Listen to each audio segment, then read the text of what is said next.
तभी वह बोली, पहली ही नजर में मुझे तुम बहुत अच्छे लगे हो, लायक नजर आते हो। तुम्हारे घर वालों को भी देख लिया है, तुमसे अच्छा रिश्ता कहाँ मिलेगा। वसीम उनकी इस बेतकल्लफी पर हक्का बक्का रह गया और शुक्र किया कि ताई के सामने खातून ने ऐसा कोई इशारा नहीं दिया, वरना शायद मेरी खटिया खड़ी करवा देती। मेरी ताई तो मेरी खाल उधेड़ कर रख देती। ताई मिजाजी की बहुत ज़्यादा सख्त थी, इतनी ज़्यादा सख्त कि कोई सोच भी नहीं सकता, और अपने बच्चों पर बहुत कड़ी नज़र भी रखती थी। ज़रा सा भी इधर उधर ना सरकने देती थी कि उनको ऐसी आवारगियाँ सख्त नापसंद थी। वसीम आंटी राबिया से यह कहकर जान छुड़ाकर वहाँ से भाग गया कि आंटी ये मुमकिन नहीं है, मेरे घर वाले गैरों में रिश्ते के खिलाफ हैं, वह हरगिज़ नहीं मानेंगे, आप मुझे इजाज़त दें, मैं चलता हूँ। उसके बाद वसीम वहाँ से चला गया। अगले रोज़ फिर से वो मुझे पढ़ाने आया। अगले रोज़ मुझे पढ़ाकर घर से निकल रहा था कि आंटी साहिबा दरवाजे पर मुंतजिर उसे मिल गई। कहने लगी, बेटा तुम 1 मिनट को अंदर आओ।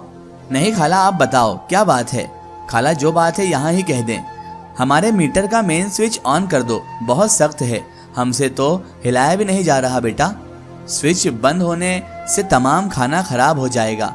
मजीद कोई सवाल किए बगैर वसीम बेजारी से उनके साथ घर के अंदर चला गया। उनकी दोनों लड़कियां सामने खड़ी थी, काफ़ी खूबसूरत भी थी और खुश लिबास भी थी। उन्होंने सलाम किया। वसीम अगरचे इनसे मुखातिब होना ना चाहता था, मगर लड़कियां तेज तर्रार थी। उन्होंने वसीम को घेर लिया।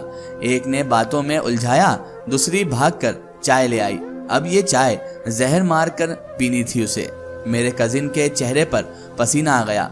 बकौल वसीम के दिल में तहिया कर लिया था कि आज के बाद कभी इस घर के अंदर कदम ना रखूंगा, क्योंकि इनका अंदाज घेरने वाला था और आंटी का इरादा भी मैं जान चुका था। वसीम का मामूल था, मुझे पढ़ाने के बाद वह करीबी पार्क चला जाता था और कुछ देर वहां पर बैठा या चहलकदमी करता था। इसीलिए वो अपने वॉकिंग जॉगर्स पहन कर आता था। शायद आंटी को उसके मामूल का इल्म हो गया था। इस रोज जब मुझे पढ़ाने के बाद वह बाग में गया तो क्या देखता है कि आंटी अपनी बेटियों के साथ पार्क में तशरीफ फरमा है। वसीम के करीब आकर तीनों ने सलाम किया और बेतकल्लुफी से यूं बात शुरू कर दी जैसे वो बरसों से वसीम को जानती हो, बरसों से इनकी जान पहचान हो। लोगों की मौजूदगी के ख्याल से मारे बांधे उनकी बातों का जवाब देता रहा बेचारा। कुछ देर इधर उधर की बातों के बाद बिल आखिर उसने कह दिया, आंटी हमारे घर का माहौल मुख्तलिफ है, मेरी मंगनी हो चुकी है, इसलिए गैर खानदान में शादी का सवाल ही पैदा नहीं होता। आप अपनी बच्ची के लिए कोई और रिश्ता ढूंढ लें। वह समझ रहा था इस साफ गोई पर खातून ना उम्मीद होकर अपनी राह ले लेगी, वो आंटी अपने रास्ते नाप लेगी और उसकी जान छूट जाएगी, लेकिन ऐसा बिल्कुल ना हुआ। मगर यह उसकी खाम ख्याली थी। आंटी राबिया इतनी जल्दी हार मानने वालों में से ना थी। अगले रोज वसीम मुझे पढ़ाने बैठे ही था कि आंटी की बेटी मुशाइला आ गई और कहने लगी, सोफिया बाजी अम्मी जान को बहुत तेज बुखार है, दवा मंगवानी है, जरा देर के लिए वसीम भाई को तो भेज दें आप प्लीज, अम्मी की तबीयत बहुत ज्यादा खराब है। मैं मुशाइला की सच धज पर हैरान रह गई कि माँ बीमार है और लड़की को देखो कैसे नक्शक से दुरुस्त होकर आई है, कैसे अच्छे अच्छे लिबास पहनकर मेकअप कर कर आई है। मेरी तरफ सवालिया निगाहों से देखा तो मैंने कहा, वसीम चले जाइए आप, किसी बीमार के काम आना सवाब का काम है। आंटी का कोई बेटा नहीं है और ना ही शौहर है, बेवा है बेचारी, मजबूरी में ही आपको बुलाया होगा। ना चाहते हुए भी वसीम को जाना पड़ा। मुशाइला के घर गया तो उसकी माँ भली चंगी बैठी थी, वह कतई बीमार नहीं थी। यह घर बुलाने का बहाना था। देखते ही वो आंटी खिल उठी। लड़कियां खातिरदारी को भाग दौड़ में लग गईं, खूब आओ भगत करने लगी। आखिर जवानी दीवानी ही होती है। वसीम भी नौ उम्र लड़का ही था, बिल आखिर उनके पंधे में आ ही गया, उनके फंदे में फंस ही गया। होते होते उनके जानिब माहिल हो ही गया और फिर उनकी बेटी मुशाइला के चक्कर में फंस गया, जो बेहद खूबसूरत थी। उम्र भी कोई 16-17 बरस की ही थी।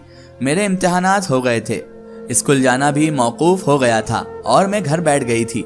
मगर वसीम का हमारी गली में आना जाना जारी रहा। अब हमारे घर कतराकर आंटी रबिया के घर में चला जाता था।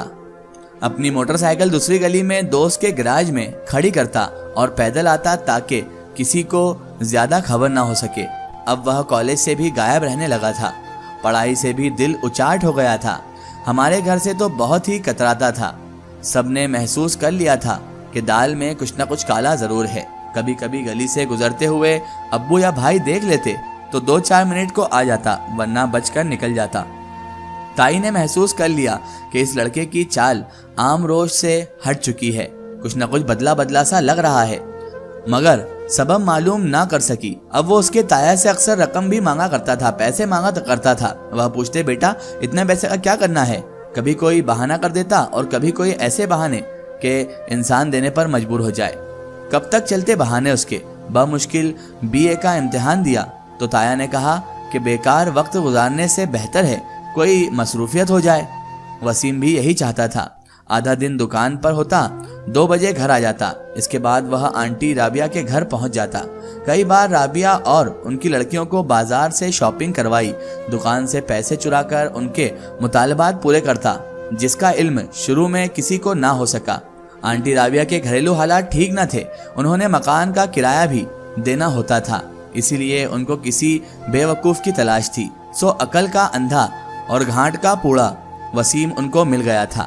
جلدی ہم لوگوں کو خبر ہو گئی کہ وسیم ساتھ والی آنٹی کے گھر روز آنا جانا کرتا ہے اور مسلسل ان کی مالی مدد کر رہا ہے۔ میں اتنی سمجھدار نہ تھی کہ اس کو وہاں جانے کا مقصد جان لیتی۔ امی جان کا ماتھا ٹھن گیا تھا۔ تبھی وہ آنٹی رابعہ کے گھر گئی۔ وسیم وہاں بیٹھا تھا۔ امی نے اسے ڈانٹا کہ جس گھر میں مرد نہیں وہاں تمہارا کیا کام؟ تم روز ادھر کس لیے ملنے آتے ہو جبکہ ہماری طرف آنا بالکل ترک کر دیا ہے؟ امی پھر اس رابعہ آنٹی سے مخاطب ہوئی، تم کسی غلط فہمی میں نہ رہنا، لڑکا میرا ہونے والا داماد ہے اور میرا بھانجا ہے، اس کی منگنی بچپن میں ہی میری بیٹی سے ہو چکی ہے، تم کوئی اور لڑکا تاکو۔ یہ کہہ کر وسیم کا ہاتھ پکڑ کر وہاں سے لے آئی۔ گھر آ کر تنبیہ کی اور اسے سمجھایا کہ آئندہ میں تم کو اپنی پڑوسن کے گھر نہ پاؤں، یاد رکھنا، تایا اور تائی سے کہہ کر تمہارا قبلہ درست کروا دوں گی، سمجھ گئے؟ تم نہیں جانتے یہ کسی تماشا کے لوگ ہیں، برے پھنسو گے ان میں، سمجھ گئے؟ وفا نام کی کوئی چیز تو ہے نہیں، جب تک تمہاری جیب میں کچھ ہے ان کی دوستی تمہارے ساتھ چلتی رہے گی اور بعد میں تو کون میں کون یاد آ جائے گا، سمجھ گئے؟ یاد رکھنا۔ وسیم خاموشی سے امی کی باتیں سنتا رہا اور پھر اٹھ کر وہاں سے چلا گیا۔ مشائلہ نے وسیم کو سندیشہ بھجوایا، تم نہ آئے تو زہر کھا کر مر جاؤں گی، بتاؤ اب ہماری شادی کیسے ہوگی؟ وہ تو پوری طرح ان کے چنگل میں پھنس چکا تھا۔ رابعہ آنٹی کو پارک میں بلوا کر اس نے کہا، آپ میری منگنی کا سلسلہ ختم کروا دیں تو میں آپ کی بیٹی سے شادی کر لوں گا۔ رابعہ آنٹی نے مشورہ دیا کہ کسی طرح دبئی چلے جاؤ، وہاں کمانے لگو گے تو گھر والوں سے بغاوت کر سکو گے، اور یہ صلاح دے کر رابعہ آنٹی نے وسیم کا دماغ ڈسٹرب کر دیا۔ اس کا ایک سٹوری ہم دیکھیں گے اس کے اگلے پارٹ میں۔